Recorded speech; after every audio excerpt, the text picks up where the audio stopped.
ఒకప్పుడు ఒక ఘనమైన అడవిలో ఒక క్రూరమైన సింహం నివసించేది. అది ఎన్నిసార్లు కావాలనుకుంటే అంతమంది జంతువులను వేటాడి చంపేది. ఈ కారణంగా అడవి జంతువులంతా భయంతో వణికిపోయేవి.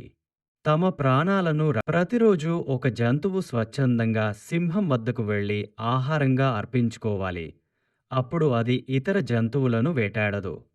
సింహం వచ్చింది. అయితే తెలివైన కుందేలు అసలు తొందరపడకుండా ఆలస్యంగా బయలుదేరింది. కుందేలు ఆలస్యంగా రావడంతో ఆకలితో ఉన్న సింహం కోపంతో గర్జించింది. ఎంత ఆలస్యం చేశావు? అందుకు తెలివైన సమయానికి వస్తున్నాను. కానీ మార్గమధ్యలో మరో సింహం అడ్డగించింది. అది చెప్పింది, నేనే ఈ అడవికి నిజమైన రాజును. నన్నే అందరూ గౌరవించాలి అని. సింహం ఈ మాట విన్న వెంటనే కోపంతో కళ్ళెర్రజేసి అడిగింది, మరొక సింహమా? దీనికి కుందేలు సమాధానంగా, ఓ రాజా! అది ఒక బావిలో ఉంది. మీరు స్వయంగా చూడొచ్చు అని చెప్పింది. ఆ సింహం బావి దగ్గరికి వెళ్ళింది.